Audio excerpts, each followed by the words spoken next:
জিবরাইল আমিন কয় হুজুর ছোট্ট একটা মানুষ 1000 ফিট উপরে উঠলে পিঁপড়ার মতন দেখা যায়, এই মানুষটা জমিনে বসে আর আজিমের খবর নিবে, ব্যাপারটা বুঝলাম না। আল্লাহ কয় বুঝো না? আল্লাহ বুঝি না তো, একটু যদি বুঝাইতেন। আল্লাহ কয় যাও মসজিদে নববী শরীফে যাও, সর্বপ্রথম যে ঢুকবে সবার শেষে যে বের হয়ে আসবে ওই লোকটারে ধইরা তোমার যদি কোনো পরীক্ষা করার থাকে পরীক্ষা করো, ওই লোকটা হলো সেই লোক যে লোক জমিনে থেকে আরশ আজিমের খবর নিতে পারে। সুবহানাল্লাহ। জিবরাইল আমিন কয় আল্লাহ হেরে কিছু প্রশ্ন করে ঠেকাইতাম পারি আর না পারি, হেরে দেহনের লেগে হইলো আমি যাম। সুবহানাল্লাহ। এক নজর দেখতাম হইলেও যাম। জিবরাইল আমিন আইসা নামাজের আগে দিয়া মসজিদে নববী শরীফের গেটে দাঁড়ায় রয়েছে, আসরের নামাজের আগে দিয়ে মানুষের সূরাতে দেখে সবার আগে আবু বকর সিদ্দিক রাদিয়াল্লাহু তাআলা আনহু মসজিদে প্রবেশ করলেন। সুবহানাল্লাহ। সবার আগে না পরে? আগে। আগে। আর আমরা মসজিদে যাই সবার পরে।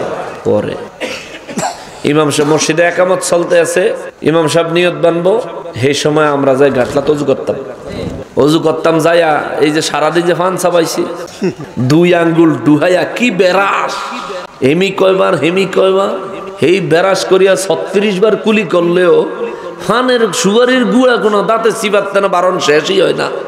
ঠিক নেই? এই অবস্থা। এই করতে করতে শেষ পর্যন্ত যাই দেখি 2 রাকাত শেষ, 3 রাকাত শেষ।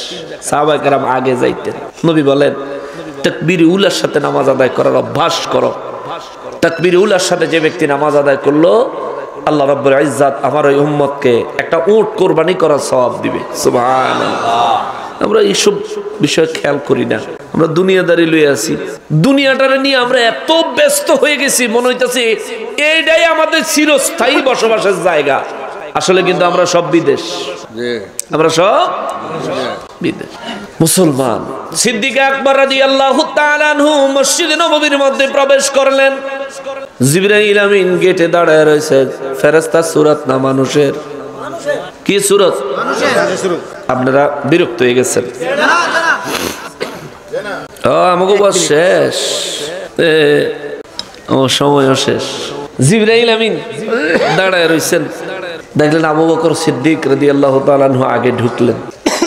তিনি দাঁড়িয়ে আছেন, নামাজ শেষ, একে একে সব সাহাবীরা বের হয়ে যায়। সবার শেষ আবু বকর সিদ্দিক রাদিয়াল্লাহু তাআলা আনহু বের হইছে। জিবরাইল আমিন গেটে আসসালামু আলাইকুম ইয়া আবু বকর সিদ্দিক। আবু বকর সিদ্দিক রাদিয়াল্লাহু তাআলা আনহু ওয়া আলাইকুমুস সালাম ওয়া রাহমাতুল্লাহি ওয়া বারাকাতুহু। আপনার পরিচয়?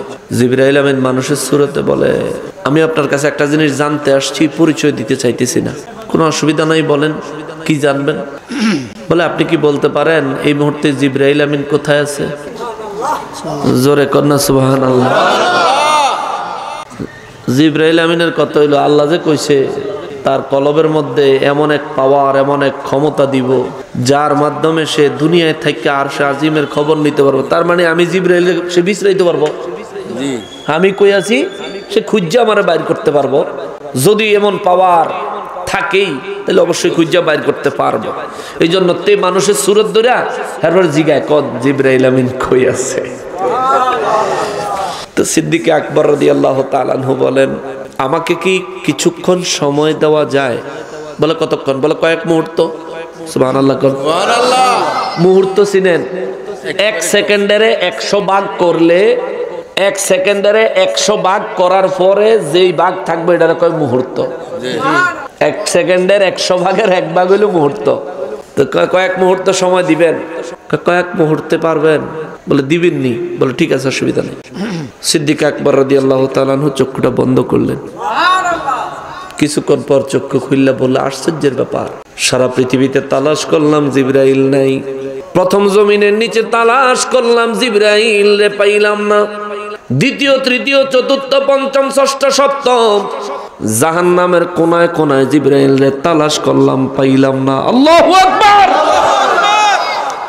প্রথম আসমানের উপরে, দ্বিতীয় তৃতীয় চতুর্থ পঞ্চম ষষ্ঠ সপ্তম আসমানের উপরে, এমনকি জিবরাইল সব সময় যেখানে থাকে সিদরাতুল মুনতাহায় আল্লাহ রাব্বুল ইজ্জাতের আরশে আজিমে আমলনামার খাতাটারে উল্টায়া পাল্টায়া পর্যন্ত খুঁজলাম, কলমটা যে কলম মানুষের আমল লিখতেছে ওই কলমের সিপি খুইলা পর্যন্ত খুঁজলাম, জিবরাইল আমিনরে পাইলাম না।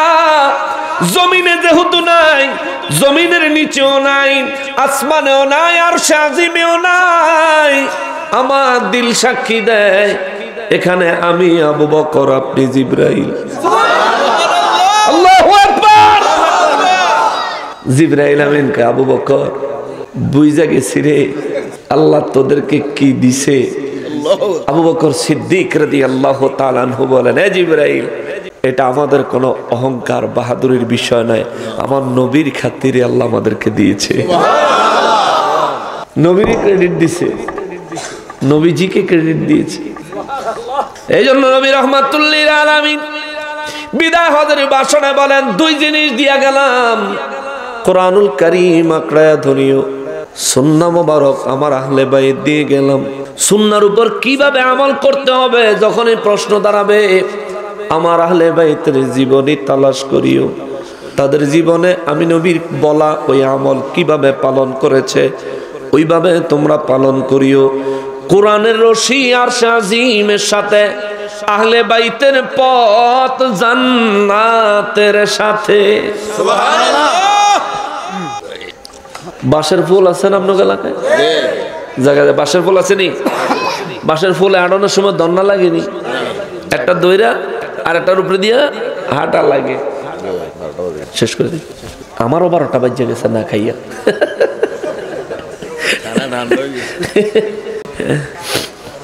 এই আমাদের যত মাহফিল আমি ডেলি যাই, কিছু কিছু মাহফিলে আমার পরেও আলোচক থাকেন, যেমন মুরব্বী শ্রেণীর আলোচকরা থাকেন, পীর সাহেব বা মুরব্বী আলেমরা থাকেন। তো দেখা গেছে হুজুর গাইতে যদি 1 ঘন্টাও দেরি হয়, আমি কোন সময় মাহফিল বাইঙ্গা দিয়া মাইক সাইরা থুই আমি নাইমা যাই না। এটা আমার অভ্যাস। আমি চিন্তা করি মাহফিল কমিটি এত সুন্দর কষ্ট করে এটা সাজাইছে, আবার লোকজনও আসছে এটা আশা করে, না হুজুর আপনার আগে আমি নাইমা গেলেই তো মাহফিলটা আলবাল হয়ে গেল। চিন্তা করে একটু উদার মানসিকতার পরিচয় দিতাম। কিন্তু দুঃখের বিষয় হইল আমি কোনো অনুযায়ী যদি 2 মিনিট লেট হয় আর কেউ মানে এরা মনে করে হেরা আগে দিয়ে ছাড়িয়ে দিয়ে খুব জিততে গেল। আসলাম তো টাইম মতোই নাকি, জাস্ট টাইমে আসছি না, তো তারপরও হেমি একটু স্টেজে থাকতে পারতো না। আরেকটা মাহফিল আছে বালা, থাক তাইলে তো আর কিছু কোয়ার নাই, তাইলে তো আর কিছু কোয়ার নাই। আয়া দেখি আখিরি মুনাজাত চলতে আছে। আচ্ছা যাক, অসুবিধা নাই। তবে আলহামদুলিল্লাহ আল্লাহ কোনো জায়গায় ঠেকায় নাই। আপনারা কম আছিলেন তাতে কি হয়েছে, আইসি পরে যেন চিল্লা ফাল্লা আরম্ভ হয়েছে, হেরা আস্তে আস্তে সব যাইয়া এখন যা আছেন আলহামদুলিল্লাহ নবী প্রেমিক। মানে ছাকনি দিয়া যখন দুধ ছাকে, ময়লাটা ছাকনি আটকাইয়া যায়, দুধটা কিন্তু পাতিলি পড়ে যায়। ঠিক ঘটনাটা আজকে এমন হয়েছে, আসল মানুষটি রয়ে গেছে আর জাওয়ালিটি ভাগছে, ঠিক না? জাওয়ালি এগুলি চলে গেছে। কত যুবক ছেলেরা, এদের সাথে কত যুবকরা চলে গেছে, অথচ তারা রয়েছে কেন? আরে আল্লাহ নবীর প্রেম যারে দিব, হেদায়েত যারে দিব তারই রাখছে। তুই থাক, তোর জন্য এখানে কিছু আছে, লইয়া যাইস। আমি খেয়াল করছি নবীর মহব্বতে হাসরের ময়দানের ঘটনায় চোখের পানি ছাড়েন নাই, খুব কম মানুষ ছিলেন এখানে। আল্লাহ আমাদের এই চোখের পানির উসিলায় হাসরের ময়দানে দয়াল নবীর সুপারিশ নসিব করেন। এই চোখের পানির উসিলায় আল্লাহ হাসরের ময়দানে আমাদের জন্য নাজাতের ফয়সালা করেন। জোরে বলেন আমিন।